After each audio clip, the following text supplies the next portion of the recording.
룻기 2장 20절 한 절 말씀을 제가 읽겠습니다. 나오미가 며느리에게 말하였다. 그는 틀림없이 주님께 복받을 사람이다. 그 사람은 먼저 세상을 뜬 우리 식구들에게도 자비를 베풀더니 살아있는 우리에게도 한결같이 자비를 베푸느니라. 나오미가 그에게 말을 계속하였다. 그 사람은 우리와 가까운 사이다. 그는 지방간으로서 우리를 맡아야 할 사람이다.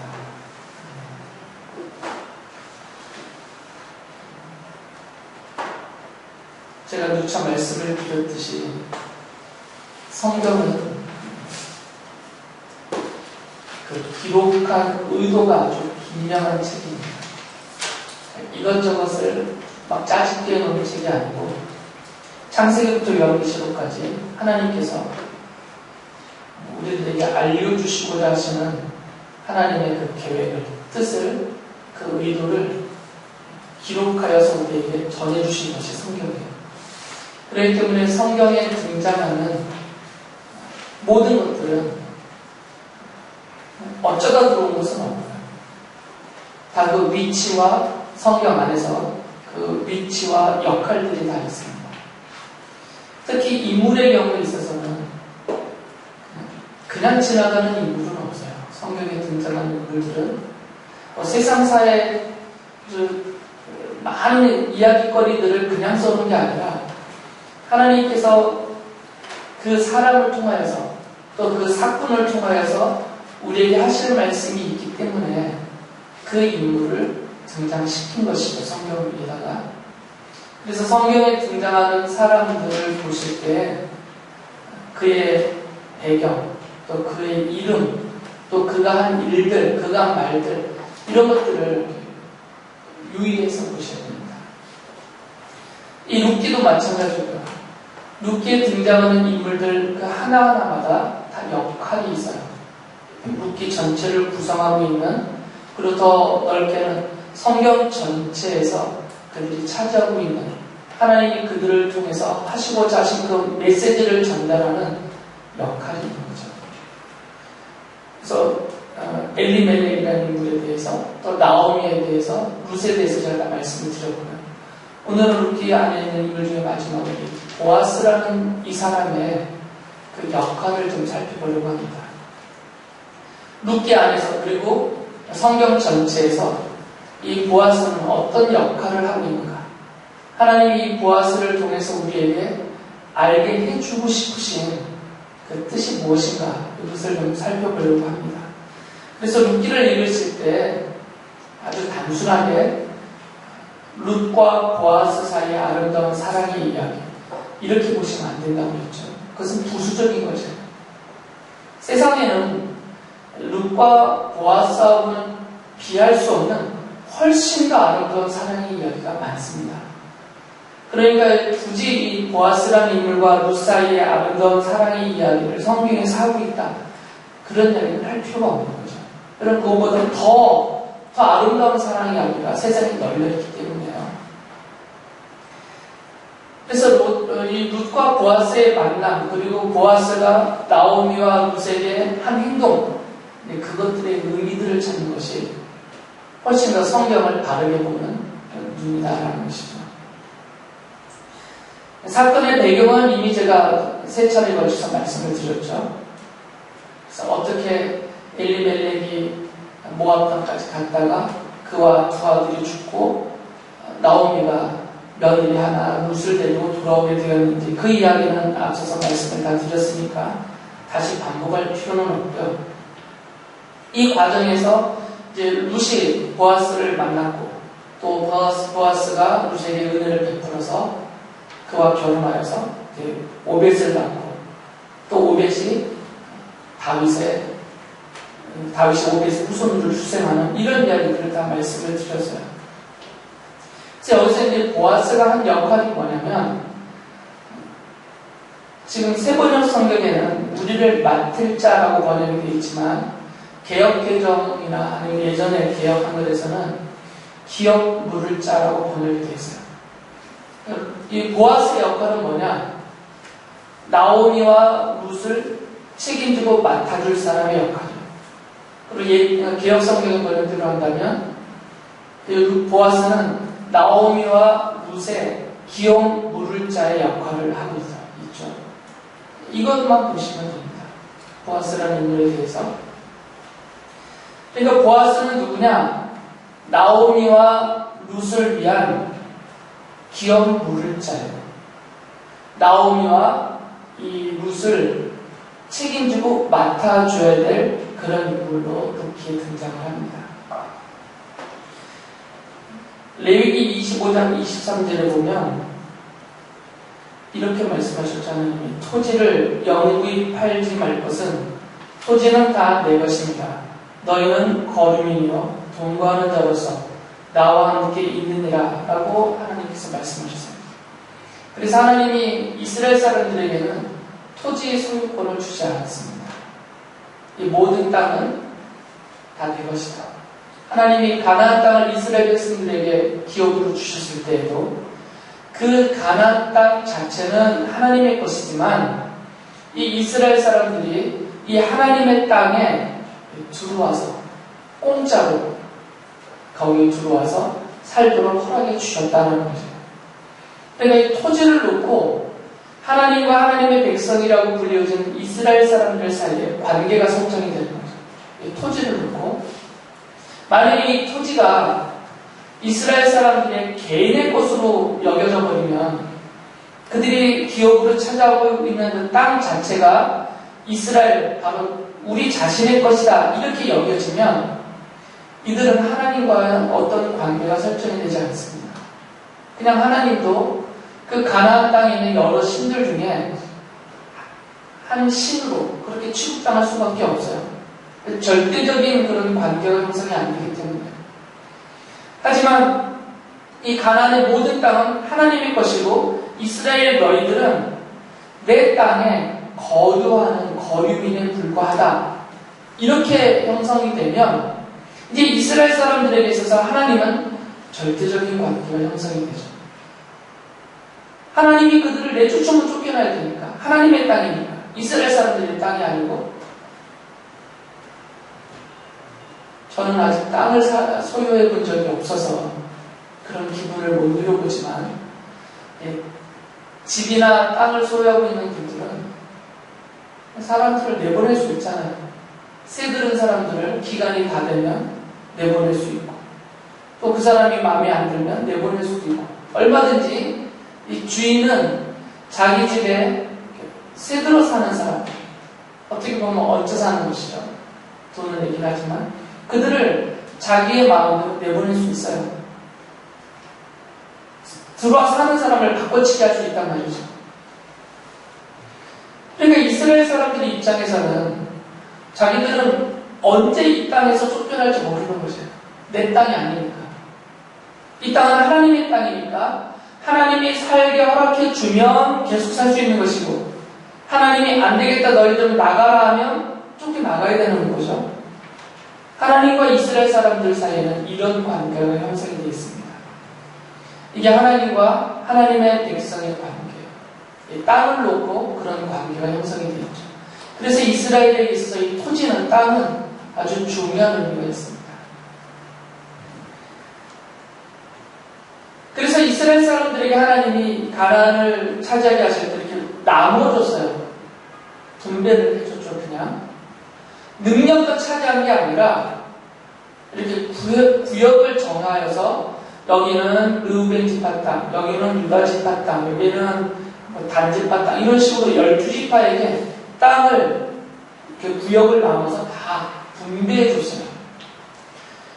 그러니까 땅을 이스라엘 사람들은 하나님께로부터 분배받은 것이지 자기들의 힘으로 차지한 것은 아닌 거죠. 하나님이 그들에게 너희는 여기 와서 살아라, 너희는 여기 와서 살아라 이렇게 나눠주신 거거든요.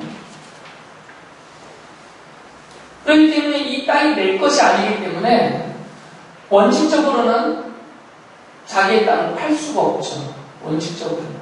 내 게 아니니까 팔 수가 없는 거잖아요. 그러면 이제 이스라엘 사람들 사이에 시간이 지나면서 어떤 현상이 벌어졌냐면 내가 분배받고 사는, 조상 때부터 분배받고 사는 내 땅이 있잖아요. 지파별로 분배를 받았고 가문별로 받았고 또 가족별로 받아서 그들이 여기서 농사를 짓거나 가축을 키우면서 사는 자기들의 기업으로 차지하고 있는 땅이 있단 말이죠. 이게 오랜 시간이 지나니까 이것이 이제 내 것으로 소유화되었어요. 그래서 시간이 지나면서 이것을 이렇게 사고 팔게 되었단 말이죠, 사람들이. 그런데 이 사고 팔 때 특별한 이유가 있을 때만 이것을 팔 수 있었죠, 당시에. 예를 들면 자기가 어떤 이유 때문에 빚을 지게 되었다. 그러면 이 빚을 갚을 능력이 없으니까 자기가 차지하고 있는 이 땅을 그 빚만큼의 땅을 그 사람에게 넘겨줄 수밖에 없는 거죠. 갖고 있는 게 땅밖에 없으니까 이런 식으로 이제 토지가 소유권이 다른 사람에게 넘어가는 일들이 생긴 것이에요. 엘리멜렉의 경우도 같은 경우입니다.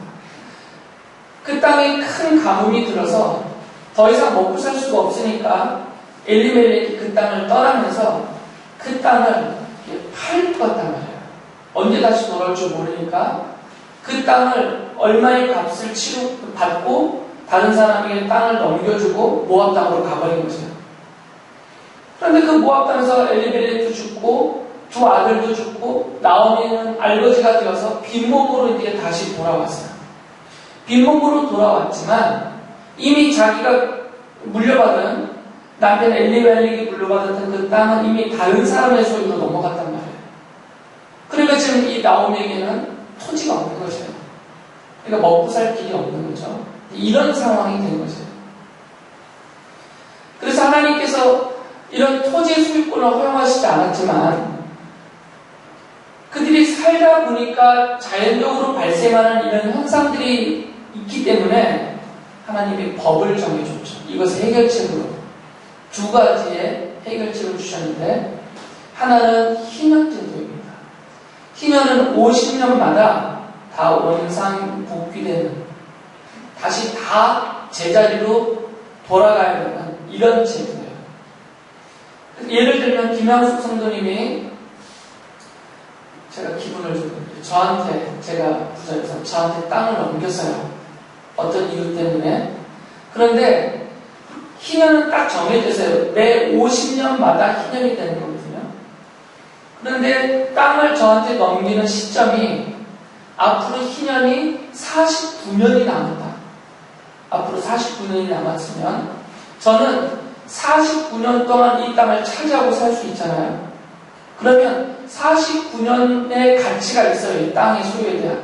그러니까 돈을 많이 받아갈 수 있죠, 저희. 그런데 땅을 넘기는 시점이 앞으로 다가오는 희년이 3년밖에 안 남았다. 이미 저번 희년이 47년이 지났고 이제 3년 후면 희년이 다시 다른 희년이 옵니다. 다음번 희년이. 그러면 제가 이 땅을 소유하고 누릴 수 있는 기간이 3년밖에 없기 때문에 이것을 넘겨받을 때 3년 가치의 값만 지불하고 땅을 받는 거죠. 이런 식으로 거래를 하고 있는 사람들이.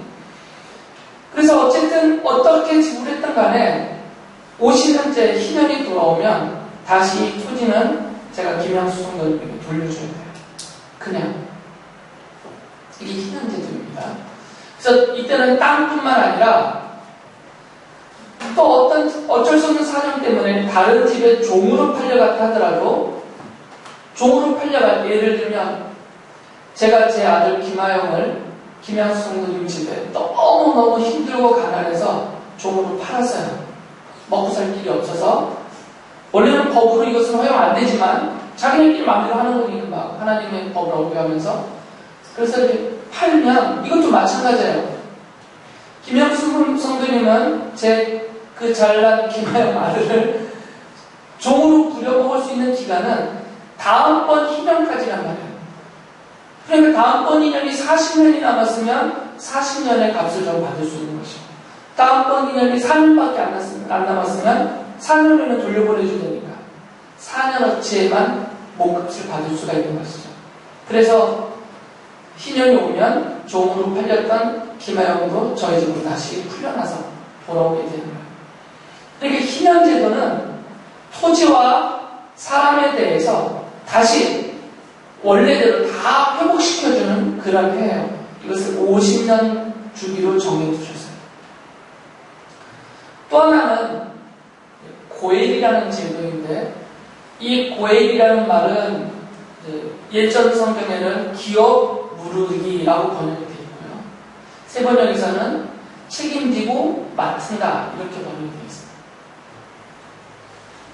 그러니까 원래는 가알이라는 단어인데 이것은 값을 지불하고 되사다 이런 뜻이에요. 값을 치르고 되찾다. 그것을 기업 무른다라고 번역을 해놓은 것이죠. 그리고 이렇게 값을 치르고 되사는 책임을 맡은 사람을 고엘이라고 합니다. 원래는 동사형을 가알이고 그것을 명사형으로 바꾸면 기업 부르는 사람에서 구속하는 사람에서 고엘로 바뀐 것이죠. 명사형으로. 이 고엘 제도는 뭐냐면 희년이 되면 다 원상복귀가 되지만 경우에 따라서 희년이 되기 전에 다시 되살아올 수가 있는 거잖아요. 김영수 성도님이 저에게 땅을 팔았는데 나중에 좀 형편이 풀려서 나한테 넘겼던 땅을 다시 값을 지르고 되살릴 수 있어요. 얼마든지. 그런데 그런 능력이 안 돼요. 그런 능력이 안 되는데 그렇다고 해서 막 굶어 죽을 수는 없으니까 김영수 성도님의 제일 가까운 친족 중에서 좀 여유가 있는 사람이 김영수 성도님이 판 그 땅의 값을 저에게 대신 지불하고 그 땅을 사서 다시 되돌려 줄 수가 있는 거죠. 이것이 이제 그렇게 하는 사람이 고엘인 거죠. 다시 말씀드리면 배종화 성도님이 김양숙 성도님에게 제일 가까운 친족이에요. 제일 가까운 친족인데 부자예요. 김양숙 성도님은 미안해요. 쫄딱 망했어요 지금. 진짜 다 팔았어요 저한테. 근데 배종화 성도님이 김양숙 성도님이 너무 불쌍하니까 안 됐고 불쌍하니까 그러면 내가 대신 기업을 물어주겠다 하고 저를 찾아와서 땅값이 얼마냐 너희들 땅값이 얼마냐 계산해서 그 땅값을 저에게 지불하고 저에게 넘긴 땅을 다시 김양수 성도님에게 되돌려준 거죠. 그럴 경우에 배종환 성도님이 김양수 성도님의 고엘이 되는 거죠. 사람도 마찬가지예요. 기바형을 제가 김양수 성도님에게 팔았는데 배종환 성도님이 저에게서 제일 가까운 친족이에요. 그리고 부자예요. 그래서 야 이거 아들 팔면 되냐 해가지고 대신 하영이의 몸값을 김양수 성도님이 지불해주고 하영이를 저에게 다시 되돌려 보내줄 때 배종환 성도님은 저에게 고엘이 되는 거죠. 이게 고엘 제도예요. 그러니까 다시 회복시켜주는 거죠. 그런데 이 고엘 제도에는 한 가지가 더 첨부가 되어 있는데 그러니까 희년은 50년마다 정해진 횟수로 돌아가는 것이고 고엘은 희년이 되기 전에 이 고엘, 기업 누를 자가 회복시켜 주는 것을 말하는데 이 고엘 제도 안에 하나가 더 붙여진 것은 뭐냐면 제가 이경옥 씨랑 결혼을 해서 이제 살잖아요. 근데 제가 아들이 없어. 아들을 못 낳고 죽어버렸어요, 제가. 만약에. 그러면 제 몫으로 물려받은 땅이 있잖아요. 그런데 이 땅의 소유권은 남자에게만 있어요. 여자에게는 없어요. 그러니까 제가 죽었다고 해서 이 땅을 제 아내인 이경옥 씨가 상속받을 수가 없는 거예요. 상속은 아들에게만 허락되기 때문에. 그럼 이제 이 땅은 있지만 이 땅의 상속권이 제 아내에게 없기 때문에 제 아내는 땅을 물려받을 수가 없단 말이죠. 그래서 하나님이 정해주신 것이 뭐냐면 이 고엘 안에가 어떤 걸 첨부시켰냐면 그런 경우에 저의 형제가 저희가 만약에 남동생이 있다면 제 남동생이 제 아내를 자기 아내로 맞아들여서 결혼을 하고 아이를 낳으면 아들을 낳으면 그 아들을 제가 아들을 못 낳고 죽었기 때문에 저의 아들로 입적을 시키는 거예요. 그럼 이 토지는 이 아들이 상속받을 수가 있는 거죠. 제 아들이니까. 이게 고엘제도. 그래서 가문이 끊어지지 않는 그런 방법을 주신 거죠. 그런 경우도 생길 수가 있으니까 지금 룻기 안에 이 고엘제도가 나타나는 거죠. 저번에 말씀드렸듯이 나오미와 룻이 돌아왔을 때 룻이 보아스의 그 밭에 가서 이삭 주기를 하고 있었어요. 그때 나오미가 룻에게 뭐라고 했냐면 그 보아스는 우리의 친족으로서 우리를 책임지고 맡아야 될 사람 중에 한 명이다. 그러니까 개혁 번역으로 하면 이 보아스라는 사람은 우리의 기업 물을 자 중에 한 명이다 라고 얘기했어요. 왜 기업 물을 자 중에 한 명이다 이렇게 말하냐면 이게 순서가 있으니까 제일 가까운 친족이 1번 기업 물을 자인데 이 사람이 능력이 없어요. 자기도 먹고 살기 힘들어. 또는 이 사람이 기업 물어줄 마음이 없어 아예. 그럼 이 1번은 기업 물어줄 책임은 있지만 책임을 안 지기 때문에 이 사람에게 책임질을 할 수 없단 말이죠.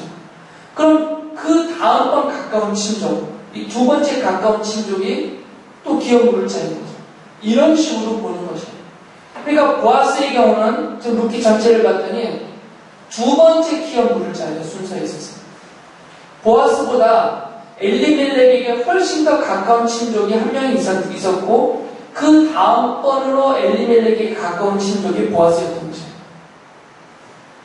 그런데 이 첫 번째 가까운 사람, 이 사람이 나중에 포기를 하죠. 나는 기업 물지 않겠다. 그래서 그 다음에 두 번째였던 이 보아스가 나오미와 룻을 위한 기업 물을 자가 되어서 이들을 위하여서 땅도 사주고 또 룻과 결혼하여서 아들을 낳아서 이 아들을 엘리멜렉의 아들로서 나오미의 아들로서 호적에 올려서 그 땅을 나오미가 차지하게 하죠. 이 보아스가 엘리멜렉의 팔구한 땅을 되샀더라도 이 땅을 나오미에게 줄 수가 없어요. 나오미에게 아들이 없으니까. 그래서 룻과 결혼해서 첫 번째 난 그 아이를 나오미의 아들로 준 것이에요. 그래서 엘리멜렉의 땅을 이 자기들이 낳은 아들을 나오미 아들로 주면서 이 아들이 물려받게 하고 그래서 나오미가 그 덕분에 살게 해주는 거죠. 그러니까 보아스가 그 역할을 하는 거죠. 기업 물을 자로서.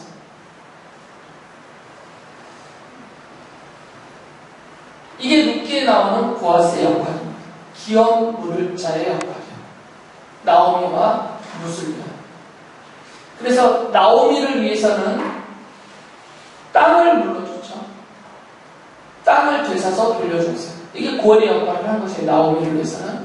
그리고 룻을 위해서는 룻이 아들이 없이 죽어버렸기 때문에 남편이 룻도 살 길이 막막하잖아요.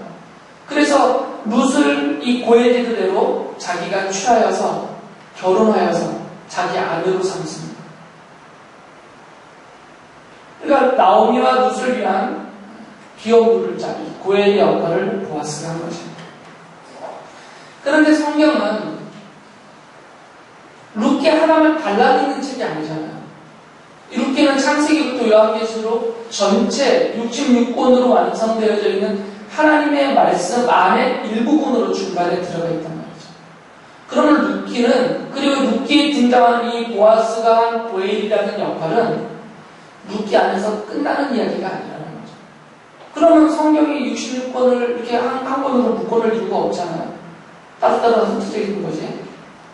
그러니까 이 룻기 안에 등장하는 보아스가 한 이 고엘이라는 역할은 창세기부터 요한계시록 전체 안에서 보면 어떤 또 다른 의미가 있다는 것이죠.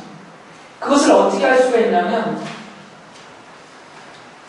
이 고엘이라는 이 단어는 레위기에서 처음으로 등장하거든요. 레위기 25장 25절을 보면 만일 내 형제가 가난하여 그의 기업 중에서 얼마를 팔았으면 그에게 가까운 기업 물을 자가 와서 그의 형제가 파는 것을 물을 것이요. 여기에 가알이라는 단어와 고엘이라는 단어가 처음으로 나와요. 이게 그 고엘기도를 하나님이 정해주신 것이거든요. 그런데 이 레위기 25장 25절을 이것은 히브리어로 써 있잖아요. 유대인들이 읽었으니 히브리어로 된 이 성경을 이제 예수님 시대 가까이 올 때 로마가 세계를 지배할 때 그리스 말로 헬라어로 번역을 해서 이 성경을 읽게 해줬어요. 그래서 이것을 번역한 대표적인 성경이 70인경이라는 번역 성경이에요. LXX라고 줄여서 말하고, 그러니까 히브리어로 된 성경을 히브리어를 모르는 사람들이 읽을 수 있도록 헬라어, 그리스어로 이렇게 번역해 놓은 성경이 70인경이라는 성경, 번역 성경이에요. 그런데 70인경에서 이 고엘이라는 단어를 뭐로 번역했냐면 이 25장 25절에서는 써있는 그대로 본다면 루트로 스텍타이라고 번역이 되어 있는데 원래 원형은 루트로라는 원형이에요. 이게 가알이라는 단어를 헬라어로 번역해놓으면 루트로라는 단어예요. 근데 이 단어가 어디에 쓰여지냐면 신약성경에 오면 예수님께서 십자가에서 죽으시고 죄인들을 살려내시기 위하여서 그 보혈을 값으로 치르셨다. 그래서 주께서 우리를 구속하셨다 또는 속량하셨다라고 쓸 때 그 구속이라는 단어, 속량이라는 단어가 바로 루트로라는 단어예요. 그러니까 같은 뜻이에요. 구약 성경에서 가알이라고 이제 값을 치르고 되찾아오다라는 뜻의 이 가알이라는 단어와 예수께서 십자가에서 우리를 위하여서 피를 흘리시고 생명을 내놓으시면서 우리를 죄와 사망으로부터 구원하셨다, 구속하셨다, 속량하셨다를 말할 때 그 단어가 단어 자체는 똑같은 단어라는 거죠. 같은 단어로 번역을 해놨기 때문에. 그러면 이 고엘이라는 이 단어, 값을 치르고 되찾아오다라는 이 의미가 담겨져 있는 이 단어가 그리스도의 십자가의 구속을 가리키는 같은 의미로서 쓰여지고 있다는 것입니다. 그래서 성경을 보면 디도서 2장 14절에 보면 그가 우리를 대신하여 자신을 주심은 모든 불법에서 우리를 속량하시고 우리를 깨끗하게 하사 선한 일을 열심히 하는 자기 백성이 되게 하려 하심이라 라고 할 때 바로 속량하시고가 같다. 히브리서 9장 12절에서도 염소와 송아지의 피로 하지 아니하시고 오직 자기의 피로 영원한 속죄를 이루사 단번에 성수에 들어가셨느니라 할 때 이 속죄가 바로 이 루트로라는 단어이고 이게 히브리어로는 가알이라는 단어예요. 그러니까 루키뿐만 아니라 레위기에서 이미 명시가 되어 있고 이 레위기에서 정한 고엘 제도가 가장 분명하게 드러나는 것이 이 루키인데 그 이후로 이 고엘이라는 제도는 구속의 역사가 발전하면서 계속해서 무엇을 가리키고 있냐면 예수께서 십자가에서 우리를 대신해서 그 생명을, 당신의 생명을 우리를 되찾기 위해서 지불하시는 값으로 그것을 지불하고 내어놓으시고 우리를 죄와 영원한 사망의 형벌에서 우리를 되찾아내셨다. 이 구속과 속량하셨다라는 이 단어로 사용하셨다는 것입니다.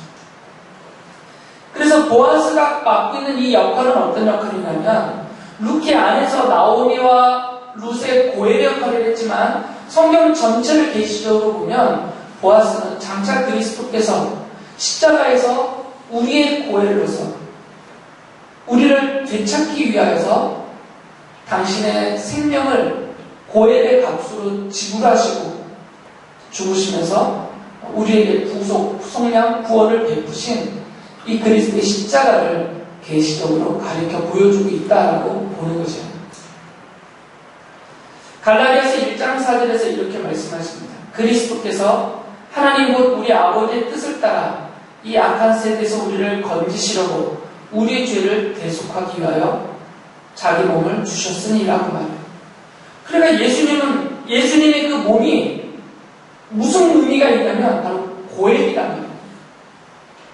예수님은 고엘로서 우리를 되찾아오실 분으로서 예수님 몸 자체를, 생명 자체를 되찾는 값으로 내놓으셨다는 거죠. 되찾아오기 위해서 값을 지불해야 되니까 땅값을 지불하든 몸값을 지불하든. 히브리서 9장 15절이 이렇게 말합니다. 이로 말미암아 그는 새 언약의 중보자시니 이는 첫 언약 때 범한 죄에서 속량하려고 주구사 부르심을 입은 자로 하여금 영원한 기업의 약속을 얻게 하려 하심이라 라고 말씀하셨습니다. 이 속량하셨다가 바로 그거거든요. 앞서 제가 고엘의 이 세 가지 용도를 말씀을 드렸어요. 첫째는 뭐라고 했어요? 값을 치르고 뭘 찾아오는 거예요? 땅을 찾아오는 거죠. 기업을 되찾아주는 거죠. 두 번째는 또 종으로 팔려간 사람들의 몸값을 지불하고 어떻게 하는 것이에요? 그 신분을 다시 회복해 주는 거죠. 종의 신분이 아니라 아들의 신분, 하나님의 백성의 신분으로 회복시켜 주는 거죠. 예수께서 십자가에서 죽으시면서 고엘로서 예수님 자신을 값으로 치르시면서 우리를 위해서 하신 것이 두 가지잖아요. 첫째는 우리의 신분을 회복시켜 줬습니다. 우리가 죄로 인하여서 영원한 사망의 자식이라고 했어요. 진노의 자식이라고 했죠. 지옥 형벌에 떨어져야만 되는 그런 자였어요. 하나님의 자녀라는 신분을 잃어버린 자들이 되어졌죠. 그랬던 우리들을 다시 되찾아 오셨어요. 그리스도의 보혈을 치르시고 우리의 신분을 다시 회복시키셨습니다. 뭐로 회복시켰어요? 하나님의 백성을, 하나님의 자녀로, 성도라 불리우도록 우리의 신분을 회복시켜 주신 거죠.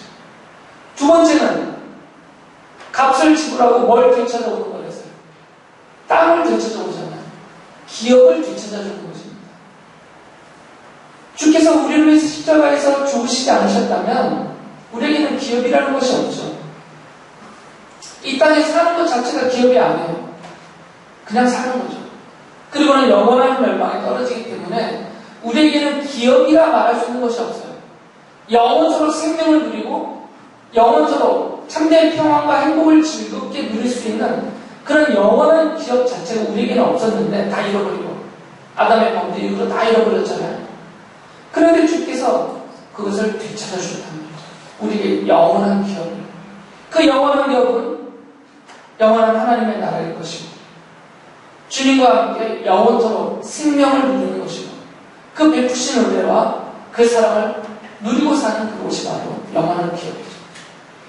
그러니까 주께서 이 고행으로서 우리를 십자가에서 죽으시면서 우리의 신분을 회복시켜 주셨고 우리의 기업을 되찾아 주신 것입니다.